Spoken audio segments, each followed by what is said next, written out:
I looked up and there was a cluster of sparkling lights in front of me. It wasn't more than an arm's length away. And all these different colors, kind of like a sparkler, if anyone's aware of a sparkler at 4th of July, that's what they look like, but with colors. And they showed up, and they were there, 2-3 seconds, and they disappeared. Diane Calderon, certified medium, Reiki master, spiritual teacher, author, living and loving life all day, every day, a mother's story of loss, love, and connecting with the afterlife.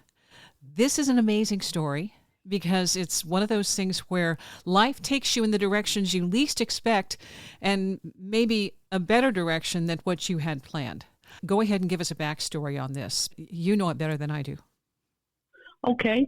Well, thank you very much, Wendy, for inviting me to be a guest on your beautiful little show, Coffee House. I'm sorry, I finished my coffee already. I'm just drinking water now. But I'll tell you, my life up to the point where I start in this book, I was just a regular person growing up, first in the Midwest, and my family moved to Arizona. And I attended school here, graduated from Arizona State University, worked many years in a career in government at various levels. A lot of it was doing research and statistical analysis. So, very, logic-minded. I wrote reports, things like that. My husband was older than me. He retired. We moved up to rural Arizona in the northern part of the state to just live a nice lifestyle as he was retired. After a couple of years, I got bored and went back to work and got on at the Postal Service. I worked there for many years and retired from the Postal Service. I had one son. His name was Matthew. He was born back in 1978. Wonderful kid. We all say our kids are wonderful, but Matthew was especially a very nice kid. Not much trouble growing up, a little bit as an adult because he did get into a little trouble now and then, but nothing, spectacular. Just a really grounded son who had a lot of friends and a lot of energy and a lot of ideas about where he was going in life. He just couldn't settle into anything long term. So in 2009, I retired from all of this work that I had done, looking forward to a life of traveling and just enjoying those golden years. And a year after my retirement, my husband started to develop Lewy Body Dementia. And it took him within a few years' time. And in that time, he just declined. And it was in fits and starts.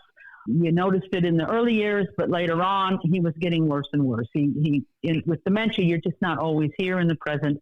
Your mind is somewhere else. And it became quite a challenge.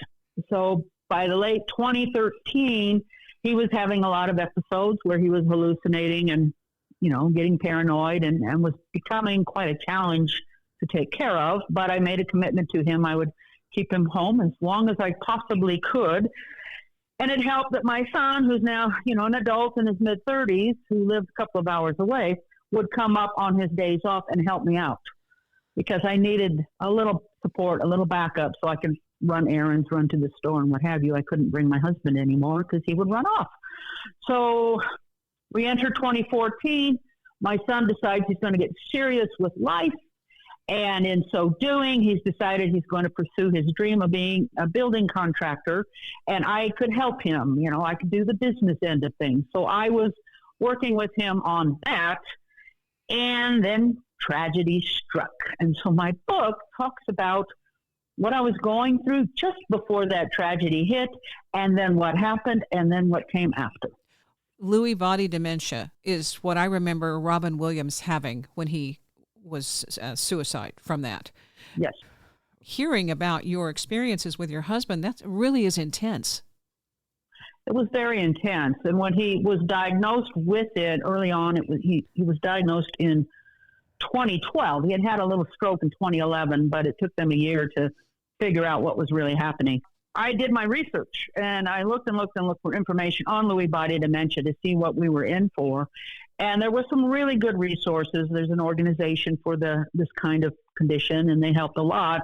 And there were a few books people had written which help describe what you might be looking at on a day-to-day basis with somebody with Lewy body. But it's a process that I would say it's kind of like having Alzheimer's and Parkinson's, and you're on a roller coaster.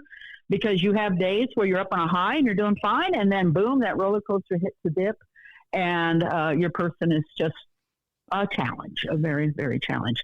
And my husband was more challenging because his native language was Spanish. He was from Mexico, and he would often slip into talking to me in Spanish, and he's off in some netherworld. I didn't know what he was talking about, and trying to understand what the dilemma was at a moment was very, very hard for me. So I had a rough time of it.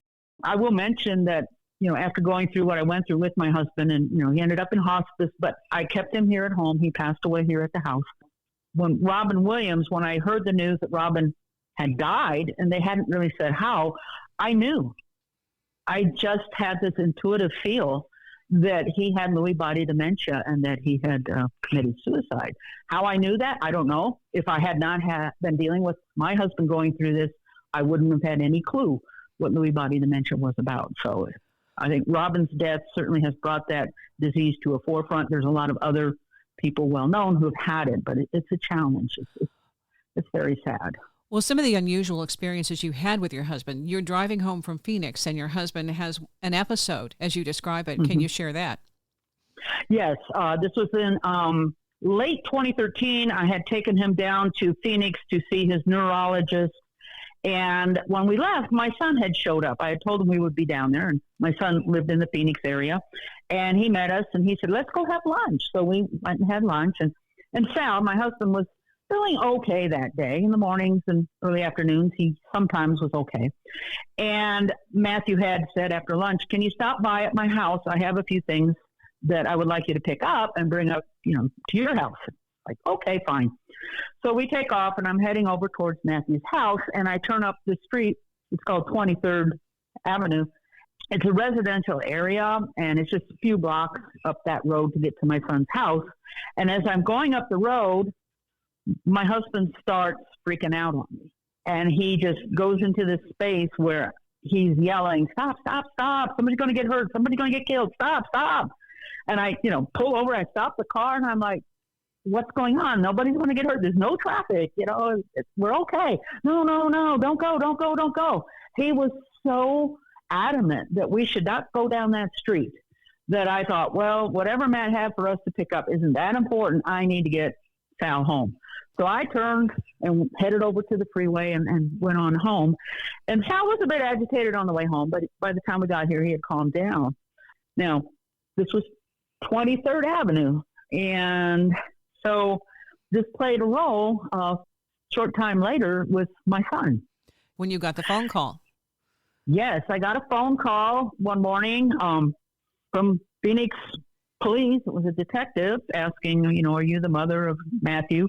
And I said, well, yes. And, my heart dropped because the police don't call you unless it's really bad news. He proceeded to tell me your son was killed in a hit and run last night. And I'm like, huh? What? Huh? I'm like, no, this can't be. He proceeds to give me a little information. I'm falling apart inside, but I had enough presence of mind to at least get a little bit of information and details. I knew he had a dog because he lived in this area that the police had told me where this had occurred, which happened to be 23rd Avenue and the intersection of 23rd and across street, Maryland. And this was just 2 or 3 blocks away from where Sal had flipped out previously and said, no, someone's going to get hit. So, yes, someone got hit, but not at that point where Sal and I were driving down the road. It did happen. And I don't know to this day if Sal somehow in his dementia was able to see things, from another point of view because he wasn't all here in this physical world or what was going on. But he certainly felt something tragic was going to happen. And he was pretty direct about it. Somebody was going to get hit on the street. Well, it ended up being Matthew. I was able to get from the detective, the time of death and, what actually happened. And Matthew had been crossing the street, taking his dog, I'm assuming, to the dog park, which was right across that street. It's, like I said, residential area. Matt lived right down a block away. And a car hit him and kept going. It was a hit and run. Fortunately, the young man who was driving the car, it was his mother's car, and when he got home, he was all shook up, and she convinced him to turn himself in, which he did. They never understood why he had hit Matt. He didn't see him. He said, I didn't see anybody. Yeah, see, that's what's so interesting about all the details with this, because with Matthew, you said he was diligent. He knew how to cross the street. The dog had been taught how to cross the street, the whole 9 yards. It didn't make sense to anyone how this could possibly have happened, because these were uncharacteristic circumstances for him. Absolutely. It was not the norm for Matthew. He had lived in that neighborhood for maybe 3-4 years at least. And he had 2 dogs at the time. Well, not at the point of his death. One had passed a few months before. But sometimes he took care of one of our dogs. And so every time he had the dogs down there at his house, he would take them to the dog park. And he was so afraid that they might get out of the house one day and head over there on their own, that he was teaching them that if you go to this corner of this street, you always stop, because he was afraid they would just run across the street and a car would hit them. So I knew Matthew was so worried about his dog getting hit, I guess not so much about himself, but about his dog, that I couldn't figure out why he would be standing on this corner. It happened at 7 p.m. at night. It's in January, so it's already dark. There's a street light, but it's a little distance away. So it's not the brightest corner in this residential area. And the park across the way didn't have a lot of lighting there at that intersection. But why would Matthew have entered that intersection with the dog if a car was coming up the road? And I asked the detective, did the car have his headlights on? And he said, oh, yeah, we've checked the diagnostics and everything. He had his lights on. So why Matthew didn't see this car speeding up the road with headlights at night, I didn't understand. I could not wrap my head around that. It made no sense whatsoever. Fortunately, the dog was in front of him. He didn't have him leashed, because it was a very well-behaved dog, and the dog did not, get hit. But the dog did, of course, see the result of this accident and had run over, from what I heard from a neighbor. They saw the dog run over to where my sons had landed, and people came running from a basketball court because they heard the noise, and it scared the dog again, and the dog ran home. And the detective had told me when he called, did your son have a dog? Because it's sitting at his front porch. Thankfully, the dog was safe, and I had my son's girlfriend run over and pick up the dog and bring him here. Matthew was always careful. So why that happened, I could not figure it out. Okay, so you went through the process of grieving and planning a funeral and giving yourself time to recollect your senses, because you were still dealing with your husband. But the thing that came after was that when you were talking to mediums, when you were ready to do that, then you did get some information from Matthew on what he saw as he crossed the road. Oh, absolutely. Matthew passing the way he did shook up my world. And yes, I had to grieve, but I couldn't grieve in the way that a lot of people do, where you can take time and just process it, because I had my husband who was falling apart and he needed care, and I had to focus on him. I had time on my hands to read and to research, as I like to do, about, what's it like in the afterlife. Matthew had sent me some signs that indicated he was over there on the other side, some remarkable signs. I wondered, how do you do that?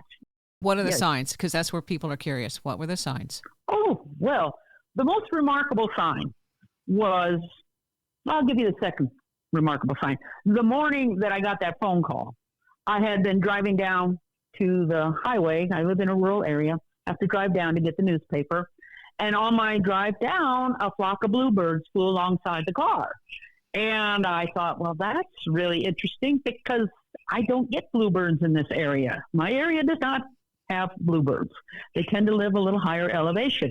But I thought, wow, this is really cool. Look at the bluebirds. And it made me think of my son, who when he was little would sing, Mr. Bluebird on My Shoulder song. And so he came to mind as a little kid. And I thought, well, that's really kind of cool. And I get home, and a little while later, I get this phone call from the police. So I look back, and I know that was a sign from my son, a little memory that was triggered by these bluebirds who showed up from nowhere. Yeah. Yeah. So that was one sign. But later that night, I was sitting at the table, and, I'm trying to grieve and trying to keep it together. And I had put my husband to bed, and I was waiting for my sisters to show up. They were coming from out of town, and they were going to get in pretty late, but thankfully they were going to come to help me through this. And I'm sitting there, and I was thinking about, what had happened that day and how Matt had passed away the night before. And I remembered a conversation I'd had with him a few days before. He was at the house. We got into some very interesting conversations, and it led to some things about spirituality and religion and stuff like that. And I had said something to him along the lines that, hey, Matt, I know you chose me as your parent. I know that. I don't know where I got that from, but I know that. So you can't blame me if sometimes we didn't always get along. You picked me, dude. And then, another part of the conversation was, I don't know why, Matt, but, I have this feeling that when we die, we do go to a heaven of some sort, and we kind of keep an eye on each other. So I make a promise, when I die, I'll come and let you know that I'm over there. And, I'll probably go before you. But if you should pass, I hope not. But if you should, I expect you to come give me a sign. Agreed? And yeah, sure, we made that promise. So I'm sitting there thinking about that first night. And it's like, man, we made this promise. You were supposed to come and give me a sign. Where's my sign? Now, I'd forgotten about the bluebirds and connecting that as a sign at the moment. But I'm sitting there like, where's my sign? And then it dawned on me that the night before all of this tragedy came into my awareness, I and my husband were sitting in the living room. We had a television program that had started, and it was a speech, and, it was taking a while for things to get going, and I'm fidgeting. And at one point, I looked up, and there was a cluster of sparkling lights in front of me. It wasn't more than an arm's length away. And all these different colors, kind of like a sparkler, if anyone's aware of a sparkler at 4th of July. That's what they look like, but with colors. And they showed up, and they were there, 2-3 seconds, and they disappeared. And I thought, oh, my God, what was that? I've never seen that before. And I looked over at my husband to my right, and he's looking at the TV, and the sparkling lights showed up in front of him. But he didn't see them. He didn't notice them. I saw them. And I thought, well, why doesn't he see them? I'm seeing them. They disappeared, and I'm looking ahead again, and I'm like, I guess I'm losing it like he is. That's not going to be good. I'm seeing lights now. They showed up again in front of me. And as they did, I'm just like in shock and awe, just looking at them, and they moved over to my left. And to my left was a little coffee table. They hovered over the coffee table, and they disappeared. On the coffee table was a book by Edgar Cayce that my husband had apparently dropped there at some point because he would wander around the house and pick things up and move them.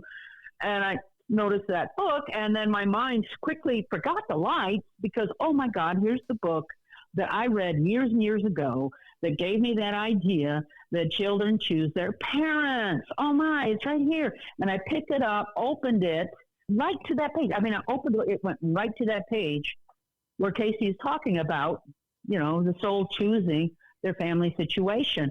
And I'm so excited. It's like Matthew's coming up tomorrow or the next day to help me, and I am going to show him where I got that idea. It's in this Casey book. Oh, my God, this is so cool. So then I'm sitting there reading the Casey book all over again and ignoring the TV. So 24 hours later, as I'm sitting at the dining room table, asking Matt, why didn't you show a sign? Boom, there it is. He did. That was Matthew. That was his energy showing up in front of my face and saying hi to his dad, and then drawing my attention to this book as if to say, hey, Mom, you're right. I did pick you. Somehow your husband managed to pick up that book. I think he had a little inspiration there, too. I think he did because, this book was sitting on a shelf in a room, where I have one little room I call an office, and most of those books are in there. And my husband had actually wandered in there at some point and brought this book out and dropped it right there on that table. And I hadn't noticed. It could have been sitting there for days. I don't know. But, it's like, oh, there's that book of all books.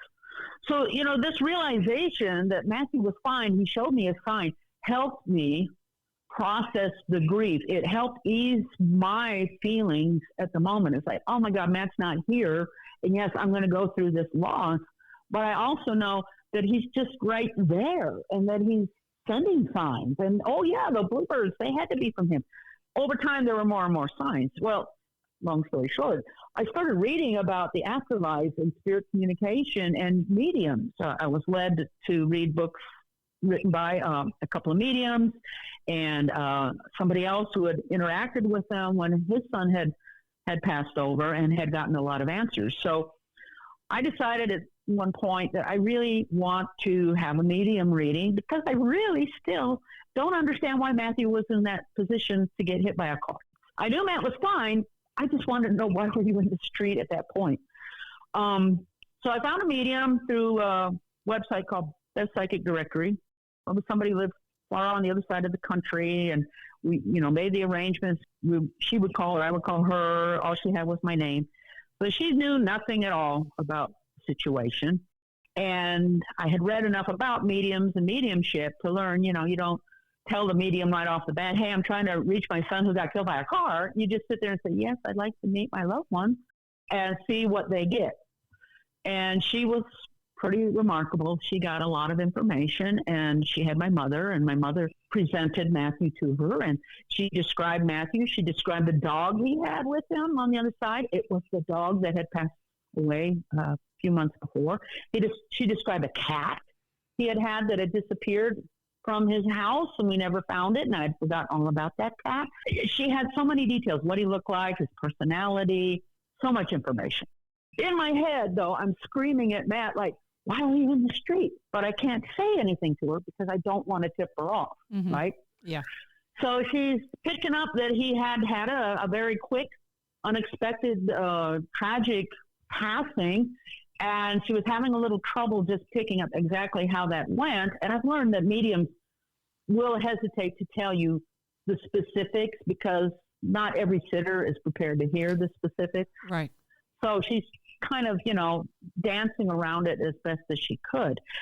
And then she says, do you have any questions, or is there anything else you'd like to hear from? And I said, a couple of things. And so she tried to connect with someone else. And then Matthew kind of, the way she described it, he came up and kind of pushed this other person aside and said, wait, I haven't finished. Yeah. Oh, okay, that's my son. So he, looking back, I know from my own work, doing mediumship is not like you're on a telephone and you say, hey, Matt, why were you in the street? Well, gee, Mom, here's what was going on. It's more like, Matt, why are you in the street? And he's like trying to relay to this medium through his vibrational level, meeting her vibrational level, sending sign symbols, words, whatever it is he can, get into her perspective. And she's then trying to translate to me what he's giving her. Right. What she says is, okay, well, your son is showing me that he was going to the other side, but instead the angels came and told him it's time to go to the other side. So instead he went to the other side. The angels were there and he didn't feel a thing. And then she's like, does that make sense to you? And I'm like, oh my God, that was so perfect. Yes, it makes absolute sense. Because I will tell you now how he died. He was on one side of the street. He was crossing over to the other side of the street. And just as he was reaching the sidewalk on the other side, a car came and hit him and took him away. So what he's saying is he was going to the other side, but it wasn't the other side of the street. He went to the other side of the veil. And the angels were there. And they took care of him. And he didn't feel anything. And so that was the most hopeful, helpful, healing thing I could have heard. He said that he had a choice. Yes. He said he had a choice. So, the first part of it is when I'm hearing this, it's like, oh my God. Okay, that makes me understand. He did not see the car. He wasn't supposed to because the angel said, hey, time to go to the other side. And he's like, oh yeah. Maybe he's looking at them as he's walking across the street and not at the car coming. I don't know. But they took him. Well, when this car hit him, and, his body, of course, is going to land somewhere. He reported that he actually saw himself lying there and, was a little like, what's going on? And the angel showed him that he had a choice. And the angel said, okay, in a brief moment, I'll show you what could happen if you choose to stay here. If you want to stay here, this is what you're looking at. And so he had a brief flash of what would happen if he lived. he had so many lacerations and broken bones. He was shown what a long, hard recovery that would be, and that I, dealing with my husband as I was, maybe wouldn't be able to, handle this. Mm-hmm. It would be so hard for me to be taking care of my son and my husband at the same time. So Matthew, in a flash, sees what that would mean if he were to live, and he chose not to stay in the body. He chose to go ahead and continue on over to the other side. I don't know if the angels showed him, what may happen if he made that choice. Perhaps they did. He didn't relay that, but he did relay that, he was given that choice and saw how hard it would be for me, and so he chose to stay on the other side. See, that's the information you get from a medium that helps solidify and validate your own experiences, because with her being spot on so many aspects of that, it gives you confidence. See, at this point, you weren't a medium, and now you are a certified medium. Big difference, big change. Well, yeah, a huge change in my life. Up until this tragedy had struck, I'd lived a normal life. I wasn't born seeing spirits. Growing up in the era I did, you got exposed to, bits and pieces of, movies about ghosts or, little psychic abilities, ESP, things like that. And I found it interesting. Sometimes I'd read or watch something and go, oh, well, that's kind of cool. But I never pursued anything. I knew I had a little bit of an intuitive ability, but, nothing that I thought was remarkable. I figured most of us had that. But with the change in my life and, having to process the grief of his loss and then go through that gradual loss that I was suffering with my husband as he passed over, I had the time to read about the mediums. I had learned a lot about what they can bring in, a little bit about how they do it, but I was the type, like I said, I've been a researcher. I was the type that really wanted to know more. Oh, okay, so a medium can connect with spirit, but how does that work? How does that feel? What is that like? Oh, I'd like to know more.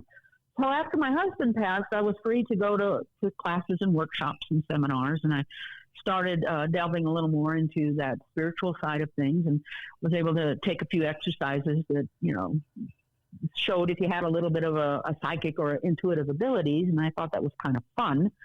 A year after my husband died, I was kind of at a loss. I was struggling with the grief. I thought I had a good handle on it, but I had a hard time. I was led to somebody previously that is a medium, and I reached out to her and said, I just don't know where I'm going with my life. And we had a little chit-chat about that, and she gave some ideas.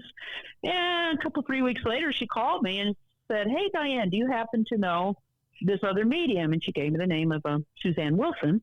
And I said, well, yeah, I know of her. I went to Helping Parents Heal, which is an organization that helps bereaved parents who know that their children are around them from the other side. I'd gone to a meeting, and she had presented, and she's really remarkable, but I really don't know her, personally. I just know of her. So the first meeting says, well, okay, Susanne Wilson called me, and she is in need of a part-time assistant, and I thought of you. Now, I knew she thought of me because of our discussion previously about me being kind of lost and not knowing what I should be doing. She figured, maybe Diane would be a good one. Would you be interested? And I said, well, geez, I would if I could work from home. That would be great. And she says, yeah, you can. So she connected us. Susanne Wilson calls me and offers me the position after a short chat. Part of the chat was her saying, yeah, I didn't know where I was going to find somebody that has a little understanding of mediumship. I understand you know some of it. And I said, oh, yeah, a little bit. And she said, so I made the call to my friend and put the phone down, and then my ceiling fan kicked on. And I looked at it. My husband looked at it, and we're like, why is that going? The remote's on the table, but why is the fan going? And I said, oh, that might be my son. He's in spirit, and he does that. He does that at my house. He installed the ceiling fans, and he sometimes will kick them on if people are here and we're talking about him. The fan will kick on. Yeah. And she goes, oh, your son? Oh, okay, hold on. And then she says, okay, I've got your son. He's standing right there. He's got his hand on your shoulder. And he says, yes, that was me. So that kind of sealed the deal with her and me. It's like, oh, okay, I'll work for you. Now, working for her it's part-time, and I'm handling clients and scheduling and, trying to answer questions and learning a little bit about what she does. And I was offered an opportunity with her to take her classes. And she was doing a number of classes over time that involved building up your intuition, building up your psychic skills, beginning mediumship, intermediate mediumship, advanced mediumship, and then she put me in her certified mediumship program. So what I learned through these classes, which were a bonus for me because I was working for her, was that I can connect with spirit. And by working at it, I can bring up my own frequency and vibration and ask those spirit people to come in and give me information. I'm not a medium who can see spirit walk in the door or standing behind you, but I can ask. I have to focus, I have to request, and then I have to just feel and let it flow. And then I get these messages and I get these images and I get these things that I can share with whoever my sitter might be. And that is remarkable. I did not ever think that I would be at that point in my life. I'm looking at when I retired from government work, I'm going to go out and have fun, go fishing and ride around in an RV and we'll just have a blast. And instead I'm going through loss and grief and working for a medium. And now I am able to do mediumship. I'm just astounded at where my life has gone. And I know my son was behind it every step of the way and continues to be behind me in everything I've done. There's one part of the book that I think is really important because it brings a different aspect that most people aren't familiar with and don't talk about, that I really believe adds another element to your story. And that's what your husband went through, Lewy Body Dementia, and he was connecting with Matthew and telling you, Matthew has come to visit. I do not believe those were hallucinations. I believe that with his abilities stifled with the logical mind, that he was able to see the other view that mediums can see, some mediums can see, and he was accessing that. Does that make sense to you? Oh, it makes absolute sense to me. Now, had I not been delving into, mediumship as I was dealing with my husband and those times when he was off in another world, I might have agreed with the doctors and the experts and the people that were helping me with hospice that, well, yes, with dementia, the medications or the condition, they're just paranoid, they're hallucinating, don't pay attention. What I understood was that, no, they're not really hallucinating and they're not really paranoid. They're actually living in that spirit world. They're making connections with spirit. We need to pay more attention to these people when they're relaying things to us, instead of saying, oh, no, you can't be seeing your mother. That, she died a long time ago. You're crazy. You say, oh, your mom's here? Tell me more. And just encourage them to relay what they're seeing and sensing and feeling. So my husband often was talking about Matthew being around. And one of the more remarkable points is where Matthew came to me and he told me that he's learning how to help people who are dying, that he doesn't know it all. So he's learning from someone else, but that he's going to be there when it's my time to die.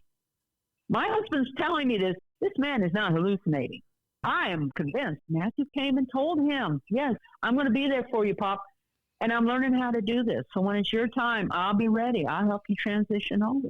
That sounded like my son, that he would do that. And I think he probably has done that for a few people over time because, I've lost a couple more people and some of Matthew's friends have passed over since he left. And I think he's always been there for whomever he was connected with. The information your husband provided was very specific. So for somebody who's hallucinating or fantasizing, he had specific, pertinent information that offered you, some kind of content and context for what he was experiencing. That, I think, is the gold in your book, because it brings through another aspect of our personality, our consciousness, our mind that is working on more than one level that gives us access to different dimensions when the ego is silenced. I think that was what was put on the back burner, was the ego. I think you're right. With dementia, that would make sense that ego does move to the back. It's no longer needed. It's no longer important. And so what's coming through is your connections with that spiritual side. And we know, that the spirit is our home. We're just existing in these earthly bodies for a temporary period of time. We come here to learn whatever lessons we want to learn, to interact, to be human, but our real home is on the spirit side. So why wouldn't it make sense that a person who is not all there, as we might say hallucinating, is actually experiencing life on that other side? And it's difficult for them to actually describe it because it's so remarkably beautiful that how do you put it into words as a human? So they come up with whatever they can, and then we sit there and say, oh, man, they're really out there now, aren't they? When in fact they're not. We're the ones who are not in touch with reality. Yeah, we're kind of stuck here with all the flotsam and jetsam of the material world, and that can be confusing and overwhelming, as you have experienced.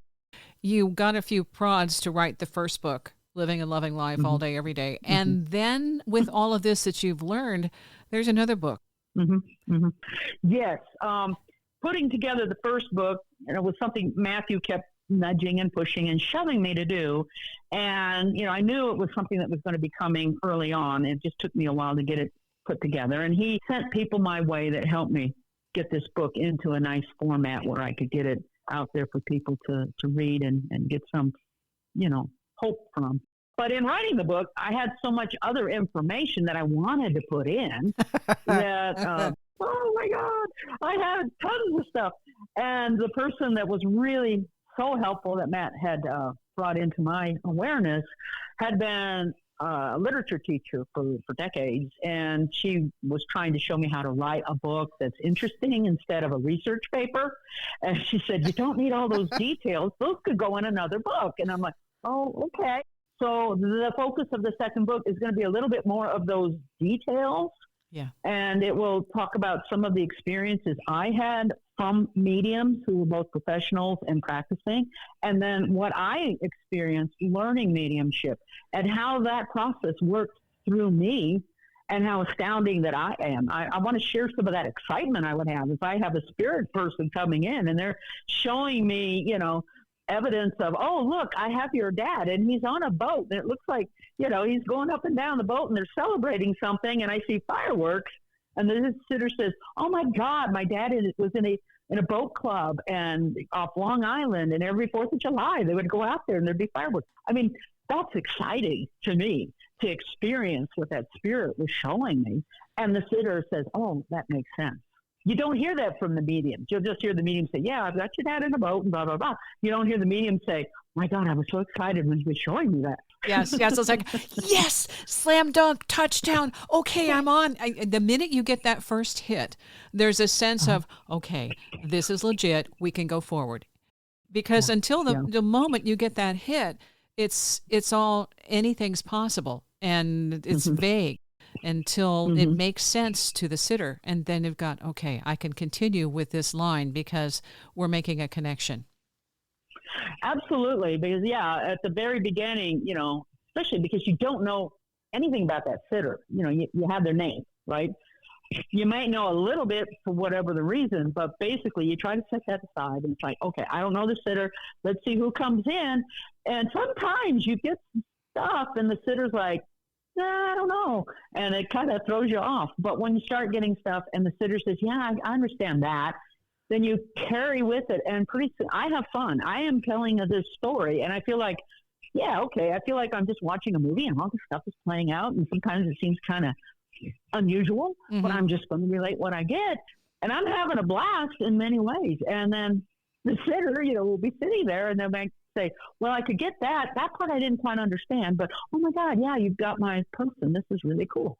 It's a lot of fun. Yeah. The other part of that, though, is that sometimes somebody wants to hear from a specific person. And like you said about Matthew earlier, well, he pushed that one person aside because he wasn't done yet. Okay. Yeah. So they can get kind of dominant when, it's like they have a message to bring through. And it's like, well, you weren't the one I was supposed to connect with. I don't care. This is more important. Yes, absolutely. And I've learned that, learning the mediumship and then doing it myself is that sometimes the sitter does have something specific in mind. They might have a person, they might have an incident, they might have a pet name, something that they really want to hear from. Well, we are really working at, I'll say, the control of spirit. Spirit decides who's going to step in and what they're going to talk about. It's not up to us. So, for me to have assumed that, I had a long list for this first medium. I wrote 20 questions, right? Oh, I'm going to do all these questions. And she starts rolling, and it's like, well, throw that list out. Let's see where this is going. And, a handful of them did get answered. But, with her, I'm hoping for Matt, and the first one who shows up is my mom. And I was not expecting. My mom had passed over 30 years before. And I'm like, oh, my God, Mom's here. Oh, yeah, I recognize that. And then Mom brings in Matthew. So I thought that was really cool. And I've learned that sometimes Spirit will do that. I've had that happen to me, where one loved one shows up. It's not who the sitter was hoping for, but there they are. And then they introduce the person that sitter was really hoping to hear from. I think it's like a chain link fence. I mean, there's one vibration or one chain that's heavier, and it can reach on to the lighter or the heavier chain. And I don't know, that's the only word that comes to mind right now, is that they're linked. Yeah. And the first one isn't solid enough to make the initial contact, where your mom was rock solid right there with you, and her energy was able to give that boost, to provide the boost to Matthew. That's just the way I see some of these things of why we get somebody else first, is that they're the ones who are in sync with us, like autopilot in sync, and then the others can be contacted through them. Yeah, and if it's somebody who's been over there for a little while, they've had a little time to play around with this, to learn. Because, when you die, you don't step over into the spirit world and all of a sudden you're all knowing and you can do everything and anything. That doesn't happen, because you're still a remnant of this earthly life, and you have to go through a process to readjust to heavenly home, to the spirit world, and to learn how to then turn around and communicate with your people that are back home. So the longer you're there, the more practice you may have at, sending signs and information to your people. Even though we may not recognize them, they're still sending it. And so I think my mom had been there long enough that, when Matthew crossed over, she was certainly by his side at the point where he was meeting his loved ones. And she was able to work with him and help teach him how to step forward and give him that encouragement and that push. Like, here, kid, there's your mom. Well, I also like the fact that Abby the dog knew, because he visited Abby, and Abby was right there, and she could see him, and then turn around and look at you like, so did you see him? Right. That was remarkable. We were preparing his, program for his party, celebration of life. We didn't really do a memorial or a funeral. We just did a party, 2 of them, in fact. And my stepdaughter and I were sitting on the sofa going through photos, trying to put together a little video program. And Abby's laying in one corner. I have a door on one side of the room and a door on the other side, opposite. And Abby sits up all of a sudden, and she's looking at the one door, and then her eyes are tracking as if somebody's walking through the room. And she gets up and she walks to the other door and then stares at it. And Patricia and I are watching her, and Pat says, oh, my God, she sees Matt. And I said, yeah, he must have just walked through. I mean, I'm convinced she was watching him walk through. Yeah. That was her guy. She was one of those dogs that was her man. And no, of course she would see him, of course. Well, and it's difficult. I've watched pets grieve when they lose a pet friend and a person friend, and they grieve just like we do. So I think the benefit is that they do have abilities to see things that we don't see, that are beyond what we register, most of us. And that I feel very strongly that that's something we can learn by paying attention to them too. Is there somebody else here? Are you just going to sleep through this?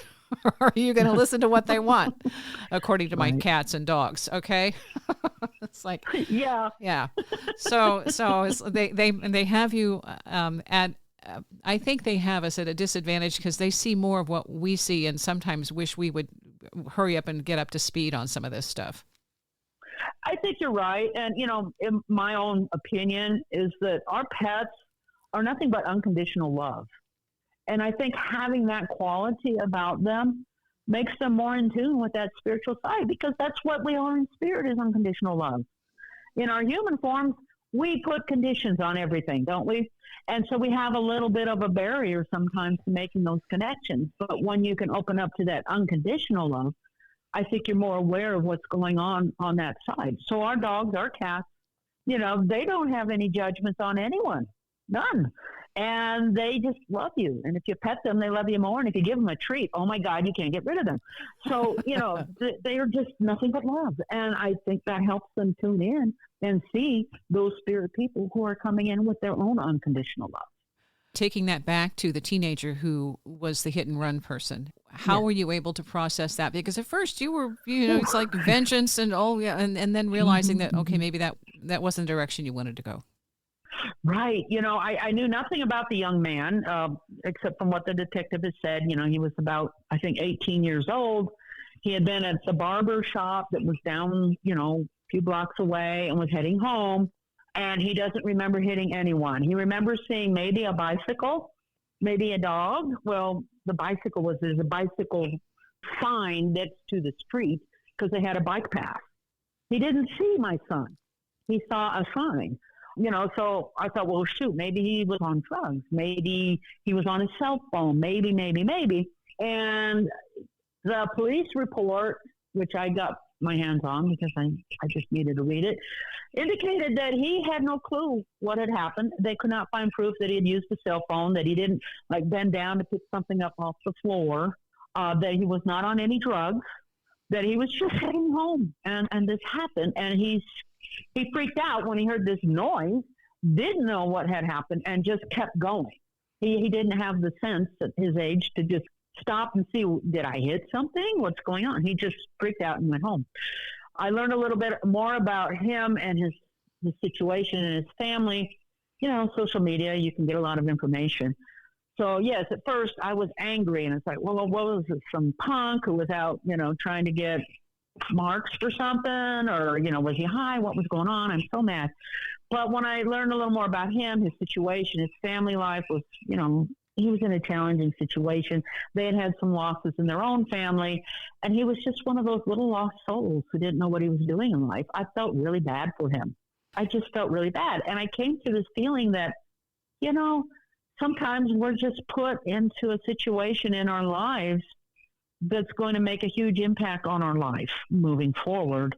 And I think maybe that was the case with this young man. He had no intention of hurting someone that night when he got in that car. It just happened.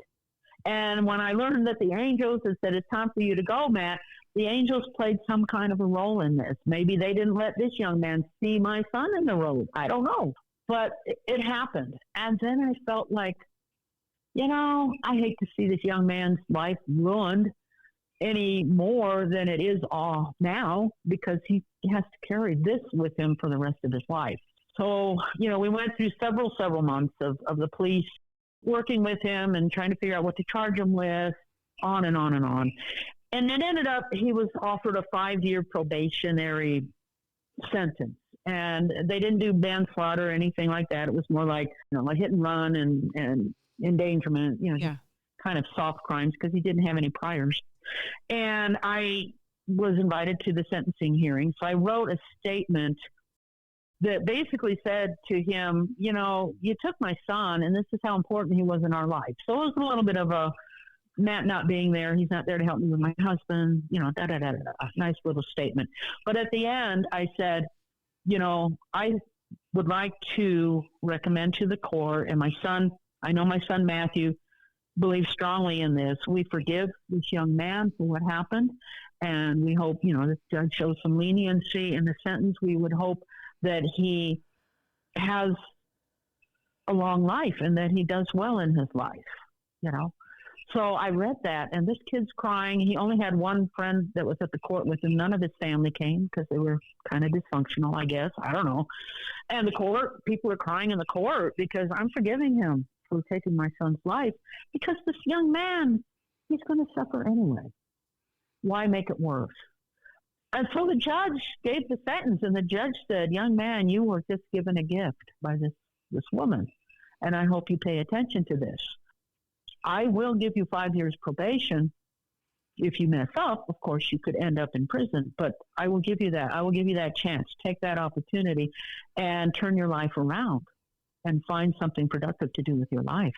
And that felt like the right thing to do. I forgave this man. I knew Matthew would want to forgive him. Matthew would have felt horrible if this young man, who just through some tragic circumstance ended up in prison and had a rough life moving forward. So he was given a chance, and I tried not to follow up for the next 5+ years on the young man, because I didn't want my heart broken to see that maybe he had messed up and ended up in prison. But after 5 years, curiosity got me, and I looked it up, and he did not break his probation. So hopefully he's doing okay in life, and that feels right. I think that's another important part, too, given what your son demonstrated with the friendship with the younger Matthew. I think that your son would have had that beneficent, that wonderful, magnanimous, going forward, generosity, open heart, non-judgment. There was a right place, right time for everybody, and we aren't privy to the higher view. We just know it hurts to lose someone, and at the same time, it's also tragic when you're the one who makes that happen. Yes. There's tragedy all around in our minds. And, I understand those emotions, because I did go through that for a bit. I wanted vengeance. I wanted to know, make this kid suffer. He took away my son. But then when I settled down and, tried to tap into that more spiritual side and try to understand what is the meaning in some of the things that we go through in life, and realize that this young man had no intention. It's like, it's the right thing to do to forgive him. I might have felt differently if it was, some kids that were out joyriding and they were playing a game like, oh, I'll give you 3 points if you hit someone. Oh, yeah, sure. And they did it. I might feel a little different. Yeah. But in this situation, I was convinced that it was just a tragic happenstance. And for whatever reason, it was time for Matthew to leave. There was an exit point, as they called him. This happened to be his exit point. And for that young man, it was a very crucial point in his life where, you'll hit a crossroad in that path that you go through in life, and you make a decision to go this way or that. Well, that decision was made for him in a sense. He didn't decide to hit someone. It happened, and his life was going to go one way or another. And I hopefully, helped encourage or influence part of that path so that he went a little different route than where he might have headed. And I hope he ends up being a very wonderful young person and adult and whatever it is he has in life. Yeah, that was very important. And I knew Matthew would have wanted me to do that. Matthew was always very strong with his friends, and he did things that I had no awareness of. But when we had the parties for him, I met so many different people from all different walks of life, and so many stories. Oh, well, Matthew, he did this for me. Matthew did that for me. And I didn't know any of this. You mentioned the other little Matthew. Found out after Matt died that the neighbor that lived on the corner where this accident occurred had a son named Matthew, and this young Matthew was going into high school, and my Matthew and this young Matthew kind of buddied up, and my Matthew would take the kid over to the park and play, football with him, throw the ball, let him kick, because the kid wanted to play football when he got into high school, and his dad was handicapped. His dad could not go out and play with him.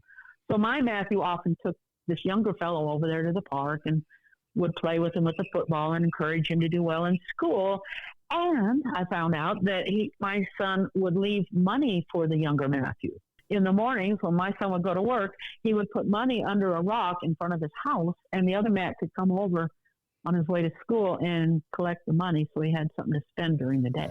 I did not know that my son was doing this. I knew nothing about this kid that lived behind him named Matthew, but his dad was sharing all of that with me the day that I and my sisters went to the park to see, when Matthew had been hit, and the dad came out and told us all kinds of stories. So that was remarkable. Well, and the title of your book came from him. Oh my, it did. It did. So, if you write a book, sometimes you have that title right there at the front of your mind, and sometimes you don't. And this one, I could not come up with a title for the life of me, and I still have pages of titles, like, well, maybe this, or I'll think about that. Couldn't come up with anything I liked. And the fellow that helped me polish the book and get it into the final format had told me, don't worry about the title, I'll read the book, something will come. It'll come from that book. And I'm like, well, okay. So he calls me one day and said, I've got the title of your book. I was like, oh, you do? He said, yeah, I finished your book, And I cried when I read this part in your book. It brought me to tears. And here's the story. So the morning of the day where Matthew was killed in this hit and run, that earlier that morning, he had called me on the phone and had said, I'm going to try to come up and see you tomorrow. I know you need some help with Pop. So I should be up there tomorrow. I was going to come today, but I'm going to go to a little meeting tonight. And, you know, it was related to this contracting license he wanted to get. He said, so I'll be up there tomorrow. And by the way, I'm going to try to get a part-time job because, you know, I need to get some money coming in, but I don't want to work full-time because I need to get this contractor's license exam taken and I have to study and get ready for it. So I'm going to do a part-time job, and there's an opportunity at the brewing company, a little brew pub, and I can be a part-time brewer and, you know, learn how to brew, but I don't have to work full-time. So I'm filling out the application, and it says, you know, what are my qualifications? Now, my son had a habit of, you know, asking me to help him fill out applications because, I don't know, moms are so wise, right? Oh, well, you could say this. So I give him whatever the advice was on what to say for this kind of a job and let it go at that. Found out later that he did go to that brew pub that evening or that late afternoon, but he did not turn in the application. I found the application days later when I was going through his house, cleaning up, going through papers. There's this application for this particular place, and I'm looking at it, and I noticed on the part that says, you know, what are your qualifications for this job? He wrote, and these are the last things he probably ever wrote in his life because he was not much for writing anything. But what he wrote was qualifications, living and loving life all day, every day. And those words blew me away. And, you know, I still have that application in a special spot because this is the last thing that my son wrote. And this is what he was going to say to an employer that, oh, you need to hire me because I'm living and loving life all day, every day. When in fact, he died that night. And in a sense, he is now living and loving life all day, every day on that other side. So when Joe read to me that that's the title of the book, it's like, oh my God, that is so perfect. That is just so perfect because my son's living and loving life over there on the other side, and this is what I'm trying to do with my life. I can't say I do it every day. I can't say I'm perfect. I have my moments where the emotions will get to me or something will get me down, but I do try to live up to this standard. I do try to see life with joy every day, and even when things get a little tough, there is a sparkle there that can bring me back and realize that, hey, as long as I'm sitting here on this planet, I've got things I can do. And if I can touch a few hearts and share my son's story, and maybe some other people will understand that you want to live here while you can, because we don't know how long our lives are, enjoy it. And then when we get over to the other side, it gets even better. Diane Calderon, certified medium, Reiki master, spiritual teacher, author, living and loving life all day, every day. The next book in the works, soon to be out. I have a title for it, and Matthew's pushing me on that one too. Just a quick story. I went to Helping Parents Heal conference, and they had all kinds of presentations. They had mediums giving gallery readings. They had a lot going on. And I just so happened to be told by 3 different mediums, not that I was looking for this, but they came up to me separately and said, oh, I see your son is pushing you to do more. I see your son is pushing you to be a medium. Oh, I see your son is telling you to sit down and write that book. And so the book is my journey about learning mediumship. And part of that is, you know, practicing mediumship, because how can I write about it if I'm not practicing it? So I'm getting back into that. And the name of the book is Finding the Medium Within. So there's Matthew once again pushing me to get this other book. And I've got a start on it now. I got back from the conference, began writing, and so we're moving forward. DianeCalderon.com. I've got things I can do, and if I can touch a few hearts and share my son's story, and maybe some other people will understand that you want to live here while you can, because we don't know how long our lives are, enjoy it, and then when we get over to the other side, it gets even better.